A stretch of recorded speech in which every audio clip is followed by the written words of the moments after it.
One fellow worker is having breakfast in the pantry room, but looks nervous. A friend of his goes forward and tries to realize what happened. Hey, what's wrong? Why don't you have a happy meal for your breakfast? Well, we are gonna have a conference call with Korea, but I can't speak Korean at all. It feels like hundreds of butterflies in my stomach. Of course, the meeting will be held in English. They can't speak Chinese either.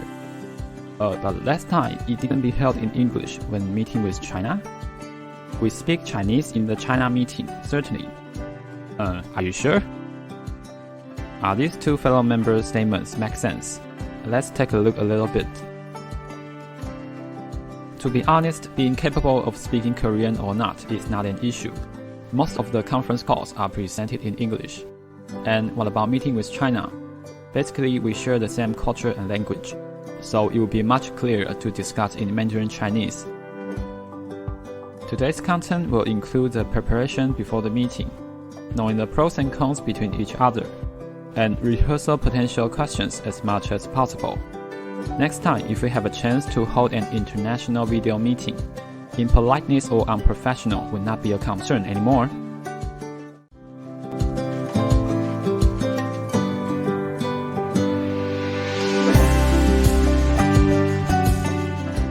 International meetings are mostly held in the way of conference call. A successful discussion depends partly on the good meeting atmosphere, and well-operating devices also play a key role in building a long-lasting friendship. Think about this. If we lose connection at the critical part of the presentation in an important meeting, not only it may take a terrible toll on both sides' partnership, but the potential advantage could also become passive. Therefore, it's much wiser to prepare some backup in order to avoid those occasions. For example, some software is quite convenient and user-friendly for a formal professional business meeting. Sometimes we may encounter unexpected situations, and that is the time when our backup plan B comes into play. Besides, telecommunication software, Line, is surprisingly helpful in specific conditions. A few months ago, we faced unexpected connection problems during a meeting, and our host got back in touch with the counterpart using a live video call.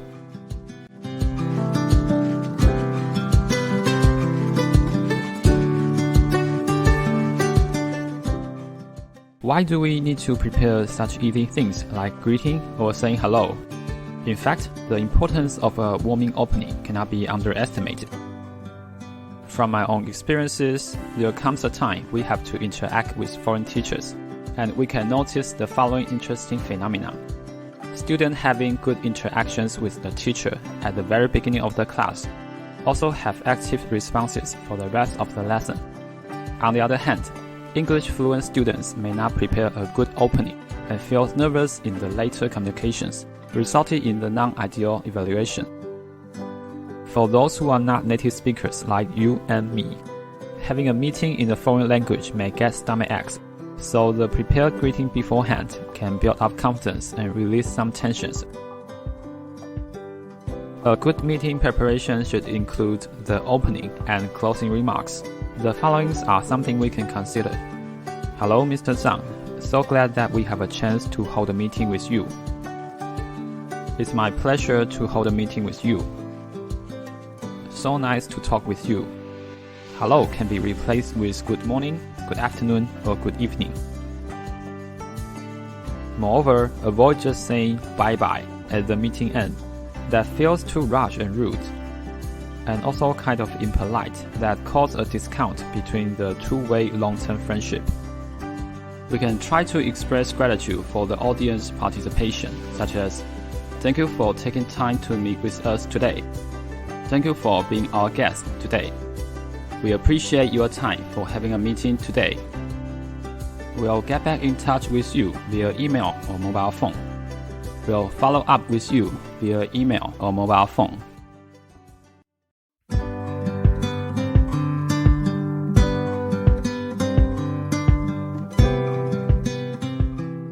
There is one more thing before the meeting starts, to measure the pros and cons of each other. Why this preparation is such a critical part?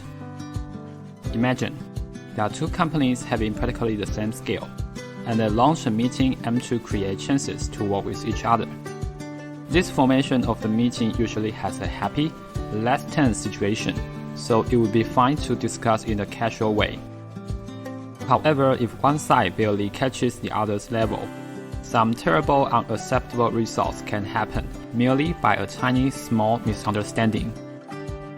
To avoid those occasions, we can try our best to rehearse the topic, prevent saying whatever we want to say on the spot, and increase the confidence on our side. To evaluate the strengths on both sides beforehand, and try as much as we can to study our weaknesses. If it happens to have the potential common benefits, we may feel more confident to talk about their future profits at the meeting. In the example mentioned earlier, the attendees of the meeting are Korean medical device companies who sell various products internationally, include Japan, Europe, the United States, but China and Taiwan are not included.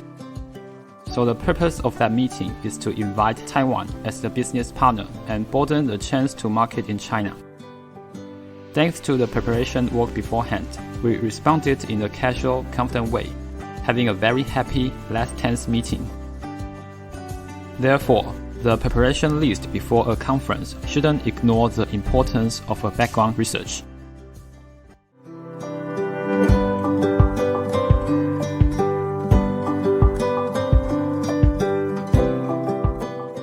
In most of the formal conferences, the agenda and topic will be notified to the attendees, so the questions can be prepared in advance.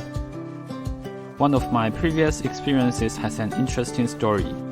The meeting was planned to start by the counterpart, then open some simple questions to the audience after the presentation was completed. Surprisingly, the conference was finished far before the expected time, and the speaker expressed deep apologies to us for the situation. At that moment, one of our colleagues mentioned, "We also had the introduction slides of our company. Maybe we can borrow some period of time?" Due to the little embarrassment on the spot, they agreed to our proposal without hesitation and offered 30 minutes for us to present. As a result, this arrangement got very good feedback, increasing the understanding and bringing many unexpected laughs. Personally, I usually prepare questions related to the data of clinical trials or the evidence power of the marketing products. Most of the time, medicines will choose the current best treatment as a comparison group. If the efficacy is either better or at least none less than the comparison group, it will be much easier to promote on the market. For example, if we want to launch a new coffee but have no idea about the customer's favors, we can compare the flavor with Starbucks. If the result shows both products have similar preferences, we will be able to claim that our coffee is as good as Starbucks. 好啦，那看完今天的介绍，应该有增加我们对会议准备事项的信心咯。下次有机会进行跨国视讯会议时，让我们一起专业又不失礼貌的让对方留下好印象吧。